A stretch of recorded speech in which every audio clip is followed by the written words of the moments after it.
Welcome to our channel.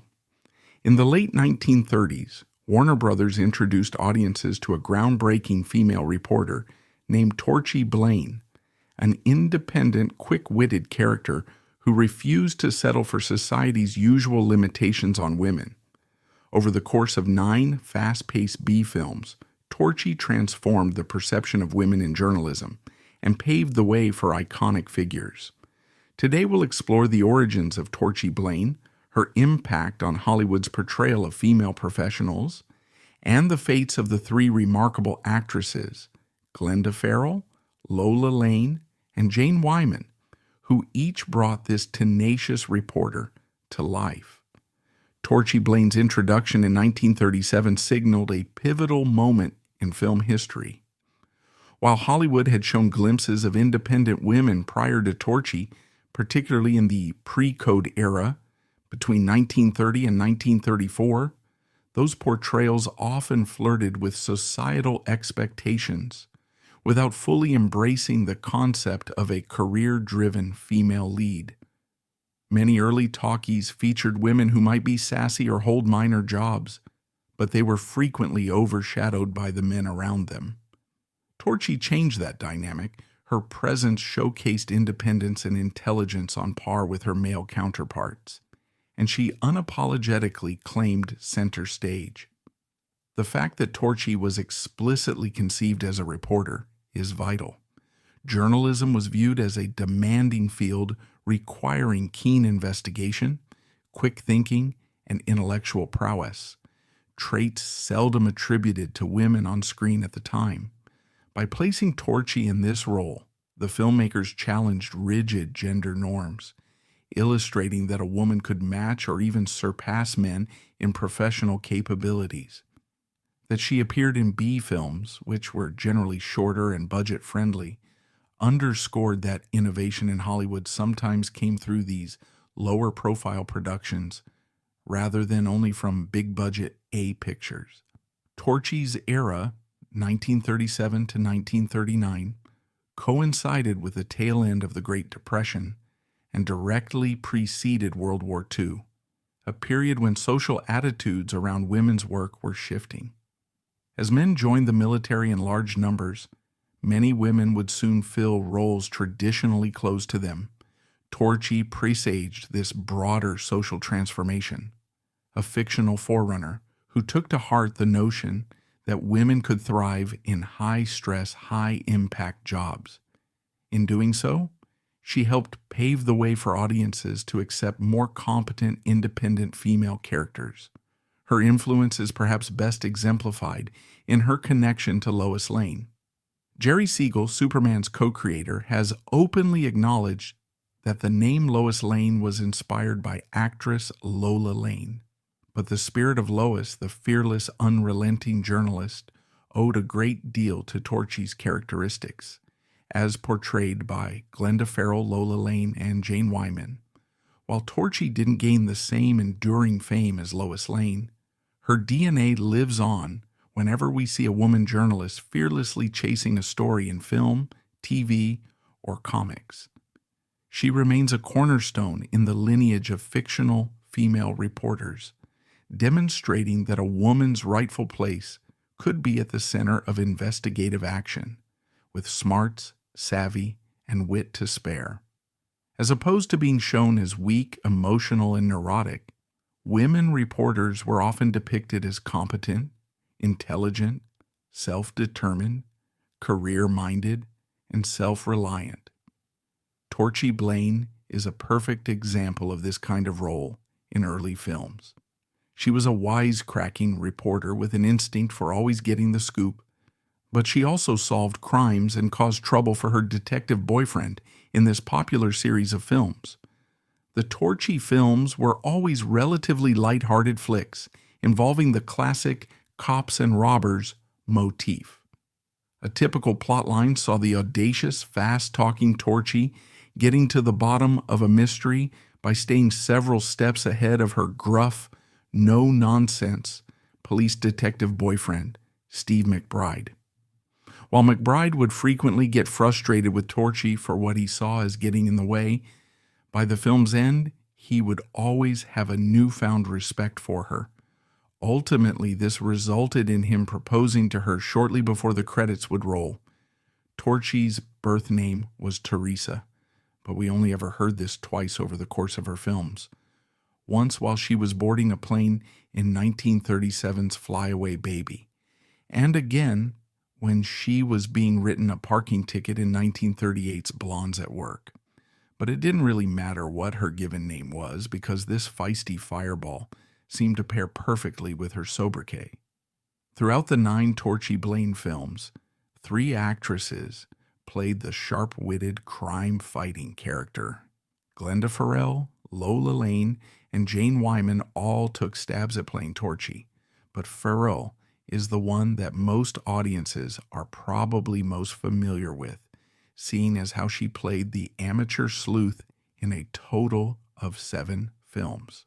When creating Superman for DC Comics, revered comic book writer Jerry Siegel named the fictional reporter and girlfriend of the Man of Steel, Lois Lane, after Lola Lane. While Siegel got Lois Lane's name from Lola, the actual character was heavily inspired by all 3 incarnations of Torchy. Although they each left behind a lasting legacy, the Torchy Blane actresses are all unfortunately no longer with us. Keep watching to learn more about their lives and careers and how each actress met her tragic end. Glenda Farrell was born in Enid, Oklahoma in 1904. She began her acting career appearing on stage as a child. Her father was a horse trader, while her mother served as the driving force behind her theater career. She had always had aspirations of becoming an actress herself, but after she failed to achieve these goals, she encouraged and supported her daughter's acting interest instead. Farrell's family eventually moved to Wichita, Kansas, where she began acting with a theatrical company at the age of 7, first playing the role of Little Eva in a production of Uncle Tom's Cabin. After Farrell's family moved to San Diego, California, when she was a teenager, she joined the Virginia Brissac Stock Theater Company. In 1920, after Farrell was hired to do a dance routine with the San Diego Navy for a benefit ball, she met a young World War I and Distinguished Service Medal awardee named Thomas Richards. The two quickly fell in love. Even though he was poor and without a job and her mother didn't approve of him, Glenda often met up with him at a local candy shop. After clandestinely dating for several months, Farrell and Richards secretly married while visiting Hollywood for one of Glenda's screen tests.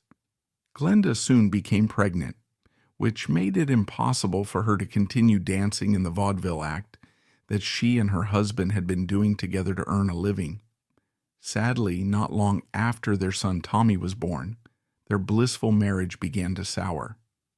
Richards coped with his war wounds and financial problems by hitting the bottle, and he would often disappear for months at a time. Although Farrell tried her best to make things work, she ultimately divorced Richards in 1929. In 1929, Farrell was cast as the female lead in the play The Spider. Later that year, she made her film debut in a relatively minor role in the movie Lucky Boy. She then moved to New York City, where she replaced Erin O'Brien Moore as the character Marion Hardy in the play Aurania. The play later served as the basis for the popular Andy Hardy series of films. Around this time, she appeared in several other plays, including Love, Honor, and Betray, alongside Clark Gable and George Brent. In 1930, she starred in a comedy short titled The Lucky Break with actor Harry Fox. Her next major role was playing Olga Stassoff in Mervyn LeRoy's gangster flick Little Caesar. The film would prove to be Farrell's first big breakthrough role and saw her co-starring alongside legends like Douglas Fairbanks Jr. and Edward G. Robinson. Over the next few years, Farrell starred in films like 1932's I Am a Fugitive from a Chain Gang, 1933's Mystery of the Wax Museum and Lady for a Day, and 1937's Smart Blonde, the latter of which was the first Torchy Blane film. Smart Blonde ended up being a surprise hit and was a popular second feature with filmgoers. Farrell went on to play Torchy in 7 films opposite Barton McLean as Detective Steve McBride between 1937 and 1939. The series took Farrell's career to a new level. She quickly developed a huge fan base who loved her realistic portrayal of the Torchy character. Yet again, audiences weren't used to seeing women in such affirming roles. To get into her role, Farrell watched real-life female journalists as they worked on visits to New York City. Farrell noticed that they were generally speaking young, refined, attractive, and intelligent people who were able to hold their own in a mostly male-dominated profession. By making Torchy true to life, she succeeded in creating a character that was very unique to the cinema world. After doing the Torchy Blane films, Glenda left Warner Brothers in 1939. She went on to remain active in film, television, and theater throughout the remainder of her life. In 1941, she married Army flight surgeon and Major Doctor Henry Ross after meeting during a performance of the play Separate Rooms, when she sprained her ankle and received medical treatment from him backstage. The two remained happily married until her death. In 1971, Farrell succumbed to lung cancer at the age of 60 in her home in New York City. Born Sarah Jane Mayfield on the 5th of January 1917, Wyman's professional career began when she was signed with Warner Brothers as a contract player in 1933 when she was just 16. Early films like Public Wedding and The Brother Rat Duo capitalized on her accessible girl-next-door appeal. This was an era when audiences flocked to see likable screen personalities, and Wyman was adept at radiating warmth and an air of genuine sincerity. Stepping into the Torchy Blane series with Playing with Dynamite, 1939, might have seemed like a lateral or even minor move to some, given that it was the final installment of a B-series. Yet Wyman injected her own charm into the role, proving that Torchy's character could remain compelling even after multiple recasts. Her involvement in the series underscores how a single dynamic part, like Torchy, could be a fertile ground for different actresses to display their comedic timing, wit, and screen presence. The turning point in Wyman's career arrived in 1948 with Johnny Belinda, where she played a deaf-mute victim of assault. This role stood in stark contrast to the wisecracking journalist she portrayed in Playing with Dynamite. Portraying a character who spoke no audible lines, Wyman had to rely on nuanced facial expressions and body language. This performance won her an Academy Award for Best Actress, catapulting her into the upper echelon of Hollywood stars. She went on to deliver acclaimed performances in films like Alfred Hitchcock's Stage Fright and Douglas Sirk's All That Heaven Allows, further proving her dramatic range. On the personal side, Wyman's marriage to Ronald Reagan has frequently overshadowed her professional achievements, particularly in popular histories that focus on Reagan's later political rise. Their divorce in 1949 might have been a personal upheaval, but it did not halt her career momentum. In the decades that followed, Wyman transitioned into television, starring famously in the prime-time soap Falcon Crest, thus introducing her talent to an entirely new generation of viewers in the 1980s.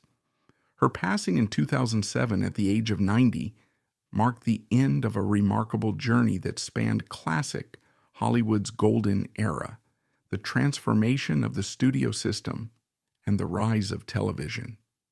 Yet when news of her death was announced, the response was anything but quiet. In the days immediately following her passing, classic film enthusiasts took to online forums, then still gaining in popularity, to share memories, post favorite stills from her many roles, and discuss her influence on subsequent generations of actresses.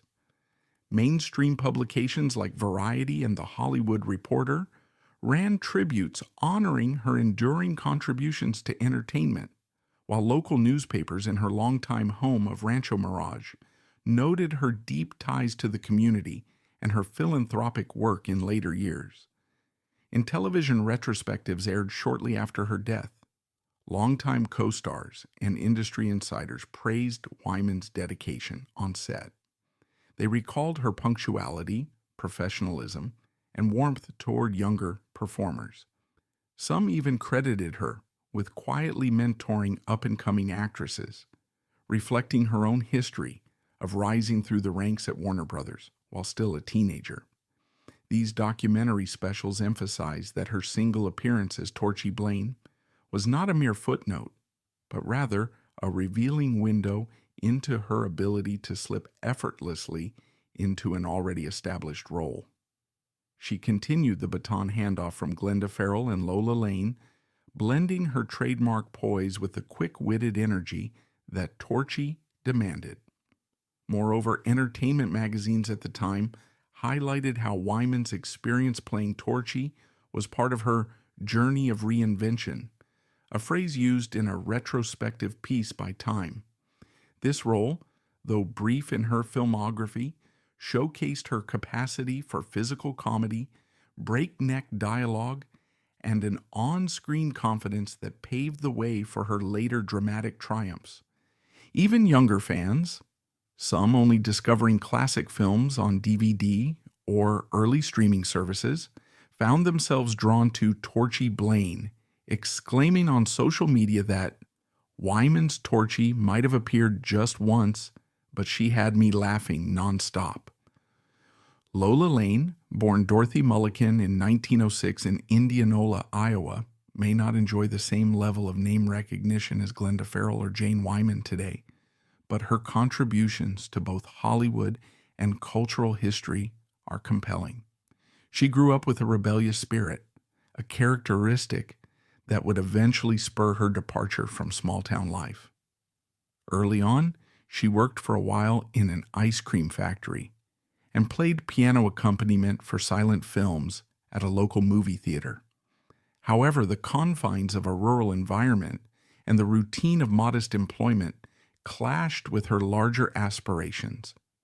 At Simpson Conservatory in Des Moines, Lola studied music for 2 years before being expelled for skipping classes. Yet this rebellious incident became a catalyst.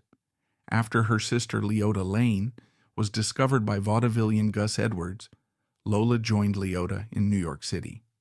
Both sisters landed roles in the Greenwich Village Follies, a Broadway revue that showcased song, dance, and comedic skits. From there, Lola secured a lucrative vaudeville contract earning $450 a week, an impressive sum in the 1920s. These early experiences attest to her showmanship, a quality that she would eventually bring to her film work. Lola's association with the Lane sisters, Leota, Lola, Rosemary, and Priscilla, became a part of her show business identity. Often performing in various musical and theatrical contexts, the sisters were well known in entertainment circles. By the late 1930s, Lola ventured into the film industry, where her versatility as a singer and performer opened doors. One of her more significant film roles arrived in Marked Woman, 1937, starring Bette Davis and Humphrey Bogart. The movie's gritty subject matter, centered on gangsters and nightclub hostesses, gave Lola a chance to display a deeper dramatic range than her lighter musical roles had permitted. In 1938, Lola stepped into the role of Torchy Blane for Torchy Blane in Panama. While Glenda Farrell had defined the character's persona, Lola brought a unique energy to the wisecracking reporter. Her turn in the role was fleeting, just one film, but it connected her to a legacy that would ripple out in surprising ways. Notably, Jerry Siegel's decision to christen Superman's iconic journalist, Lois Lane, was partially inspired by Lola Lane's name. This pop culture tidbit positions Lola Lane at a fascinating nexus between 1930s Hollywood and the emerging comic book industry. Lola's life outside of film was equally eventful. She married multiple times, a fact that mirrored the tumultuous personal journeys of many Hollywood celebrities, navigating short courtships and professional relocations. Her last two major movie appearances came in 1940 with Gangs of Chicago and Zanzibar, after which she stepped away from the screen. In 1946, she formally retired from film. A significant turn in her personal life occurred in 1961 when she converted to Catholicism. Her devotion to her faith became a driving force for the remainder of her life, particularly through her work in providing religious training for people with mental disabilities. This charitable endeavor earned her recognition from Pope Pius X in 1967. Lola Lane passed away on June 11, 1981, at the age of 75. While her retirement meant she spent her later years out of the public eye, her legacy endures in several dimensions. As a member of the Lane sisters, as a talented performer on both Broadway and film, and as one of the actresses who carried the mantle of Torchy Blane. When we think about the ripple effects of the Torchy franchise, it's noteworthy that Lola Lane contributed to both the mythology of Lois Lane and to the overall tradition of female reporters in Hollywood.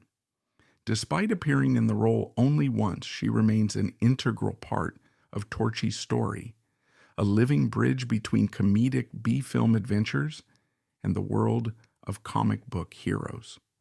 Her life was not without hardships, and many fans lament that she never attained the fame of some contemporaries who leveraged their talents into more extensive filmographies.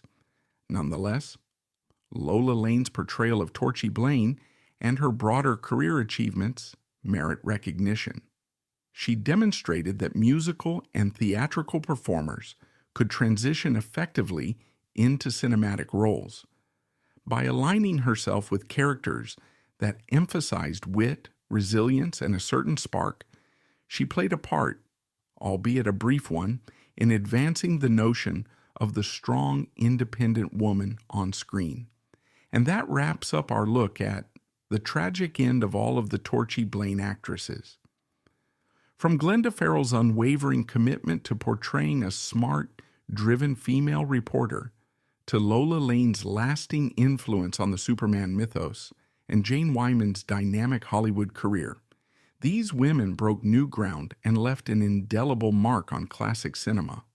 Although each life ended under tragic or somber circumstances, their performances as Torchy Blane remain a powerful testament to the pioneering spirit of early Hollywood. Thank you for watching, and we invite you to share your thoughts on Torchy Blane and these remarkable actresses in the comments below.